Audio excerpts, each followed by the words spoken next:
Hey guys, thanks for joining me for another Dissidia Final Fantasy Opera Omnia video, and today I want to do another showcase on 7. I want to see if 7 is really legit or not, right? So, the reason why I'm doing this video is because I did my initial showcase of her with her character guide, and I really liked her, but I wasn't like super impressed with the bondage whip damage. I'm like, it's only like 50Ks early on.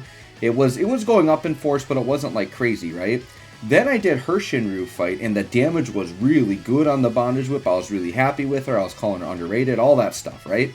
So somebody pointed out, and I'm like, I don't know why her damage was so much better in this fight, but it was one of those really obvious things, which sometimes I forget. But yeah, she was in a boosted fight, right? So she had boosted stats. So of course, her bondage whip was going to hit way harder on her event. So what I wanted to do is kind of do a similar team comp, but hop into another newer event, but where she isn't boosted. And I want to see where her damage looks like, right? Or what it looks like. So what I'm doing is I am running the 7 Penelo and Garnet here. And I'm going to kind of treat this fight as if I was just trying to stomp it. So I'm going to do the normal Penelo strategy. And I want to see how effective 7 is in this fight. And I really want to look at what her bondage whip damage looks like in a non-boosted situation, right? So we're getting Selfie launching on. Like, we're going to do everything we can to stomp this Bahamut fight here. And this is the Shinryu fight. So with 7, I'm going to lead with the LD. Because I wanted to get Bondage Whip up as soon as possible, because I really want to see what the damage looks like on it. Now, I think we're going to notice a big difference here between when we have BT effects up and when we don't, right? And I am commentating over a pre-recording here, so I did pre-record this, because I wanted to make sure I got the setup kind of how I wanted to. This Bahamut fight can be tricky. The problem with this Bahamut fight, trying to showcase this the way I wanted to, was I wanted to go through like everyone's Force Echo, but the problem is you hit too many thresholds and he Mega Flares you and can kill you. So I kind of got it down to how I wanted to properly do this. But you can see the Bondage Whips there, they're hitting about 100k. So for non-boosted without any BT auras up, hitting 100k I think is actually acceptable. It's very good damage. And what we'll see here is during the Force time, how much it amplifies and what the damage looks like. I will say this, after kind of doing this study, or this third showcase, if you will, I actually am still really happy with 7. I think she is underrated. I think she is a very good character to use.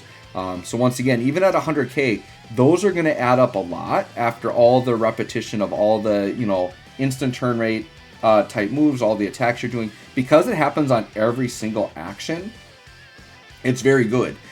This counts enemy actions as well, so it can work in like off-turn type of team comps. It does lower the enemy's brave down, so it can really help you avoid like potential life-threatening hits from the enemies. It's very good. So overall, I have been very, very, very happy with 7. Do really like her as a character, very good. So we'll kind of see how this fight pans out. You guys will kind of see the numbers she's putting up. Now, someone could argue, oh, well, you got her with Penelo and Garnet. There are too many good auras making her look too good. It's like, yeah, you could say that. Like, yeah, this is kind of like trying to showcase her, make her look good. But the thing is this isn't like I'm just trying to put her with non-meta relevant characters just to try to make her look good or for a specific situation. This is like legit the top tier meta team I'm running right now, right? So it's not like I'm trying to pick and choose these weird random characters just to make 7 look good. It's like, no, Penelo and Garnet is pretty much the core to the best team in the game right now. So yeah, I'm going to run that. And now you can see, now that we got BT effects up, we're doing 130k with the Bondage Whip. So this is looking very similar to the numbers that we saw from her in her boosted video. So you could go into any fight and you can put up numbers like this. And so when I saw that, I'm like, yeah, 7 is cooking. She's good. She's really, really good. Yeah, 136k right there. And once again, we're not in a force time or anything like that. And those numbers really add up. And the way I kind of calc it out is, especially if you're doing like ramping and stuff, where those sadistic spikes are not sadistic spikes, but the bondage whip spikes, if those are going a lot, like right here, you can see we're gonna wall with Selfie, and we're gonna keep getting those.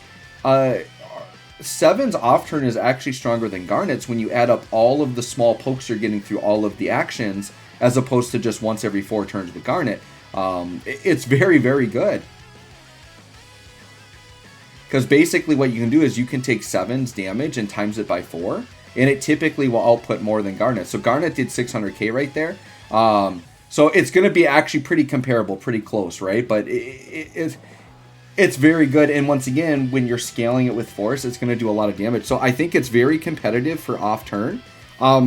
Sure, would Core or somebody like that do more? Probably. But 7's got more value in that she's got Echo. So because we can Echo, and we've seen I think everybody's agreed that her Echo is just like a nuke. It's very good damage. I just really like what 7 has to offer right now. Now, obviously, new characters are going to keep coming. New Echoes are going to keep coming. I'm not saying 7's going to be like Penelo level. You know, you're probably not going to be using 7 like a year from now, right? But right now, I'm really liking her, and she fills that off-turn role while having Echo. I think it's very good. So we're hopping into Force here. Now, look at that, 200k already. We just opened up Force. Not a ton of percent on it yet. And it's only going to keep scaling and scaling and scaling as we go. So I am going to do a little bit of ramp with Penelo. So in order to avoid taking the Mega Flare damage and like dying, because what would happen is I would kind of do my thing and then I'd still have like 9 turns left. And I want to go into Penelo Force at like 7, or Burst Phase at like 7. So I decide to ramp here, because what would happen before is I could do 2 full rounds of Echo before I finally hit turn 7, but what happens is Bahamut just gets way too weak and then Mega Flares me. So what I do here is I kind of go into it a little bit earlier. So we're on turn 8 right now. We're going to use Penelo BT. That's going to put us at turn 7, which is where I want to be for Penelo Burst Phase. So what I'm going to do is I'm going to Echo once with each character, and then when Penelo comes back around, we'll go Burst Phase, and then we're going to kind of see how good the Bondage Whip damage is as we go through. So we're at about 400% here, 473. We're already hitting 600k AoE. So now the Bondage Whip is like super heavy damage, and there we just hit another one on the enemy turn. So we just did like what, 1.5 mil or something like that, or like 1.3 million. And on back-to-back there, then there's another one. Like, these Bondage Whips are just shooting out like crazy. And it's, once again, every action is very powerful. We've seen this with Kane. So yeah, I'm just continuing to be impressed by 7. Very glad I invested in her, actually. And then here comes the nuke attack at 472. We're getting launched with it as well because of Selfie. And there's 20 mil already. We did 20 mil and we're still on turn 7 of Force, and we were under 500% gauge. That is just ridiculous damage. Just ridiculous. And then we've got Garnet's Echo, which does really big AoE damage. Watch the AoE damage we're going to get on this from Garnet. These Echoes are just giant nukes. Okay, and so this one here, what is that? Like, yeah, 11 mil nuke, basically, AoE. So, you know, Garnet, if you combine all the damage, that was like 33 million damage we just did right there total. Very good. Very, very good. So this here, yeah, we have Raijin up, so we're good there. So Raijin did fall off. I do think, yeah, we take 1. That was unfortunate, because, like, I knew the threshold was at 70. I really wanted him to hit Mega Flare, like, before they did the homing ray and got their turn, and we were like literally like 0.5% short of hitting that.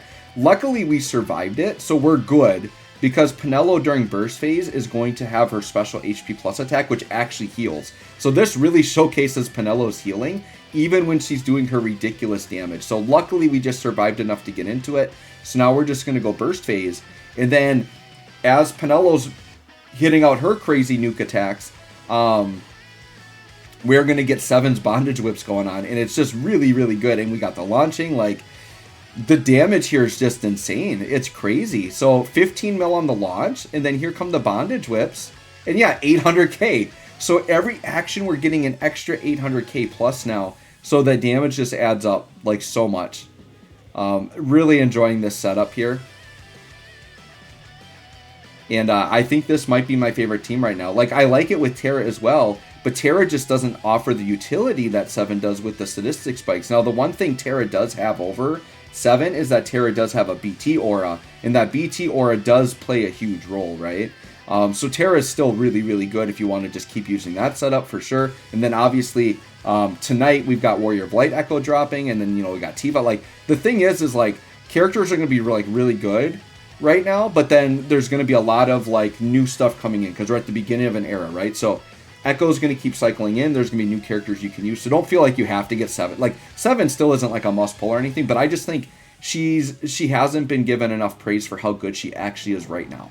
And right now our Bondage Whips are hitting like a mil. So we're just in there, you know, 20 mil launch, but then yeah, now we're hitting over a mil damage with the Bondage Whips. Once again, this is non-boosted, so the fact that I can see 7 come in here and do this non-boosted gives me a lot of confidence that I can use her for quite a while as my primary off turn, and I'm very, very happy with that, right?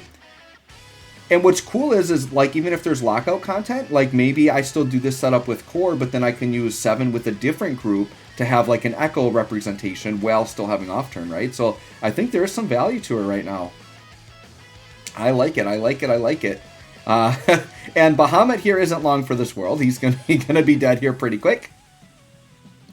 And yeah, over 1 mil now with the bondage whip. So yeah, I just had to do this video just to, I guess, show you guys, but then also for myself, just to prove that I think 7 is a very good viable character, even non-boosted, and that I am very happy with her damage. So you'll see here, we'll get the end of the burst. Now this won't quite be like 410 mil like I did before, but 358, I mean, 358 is still really good. I think Terra Burst Effect has a lot to do with increasing our damage in the other video. I might have done some other shenanigans too, but this was just showing like natural setup how good 7 can be. So anyways, guys, there you go. You can let me know if you're impressed with 7 or not, but I really like her. I think she is underrated. Very good character. Thanks for watching. We'll catch y'all on the next one.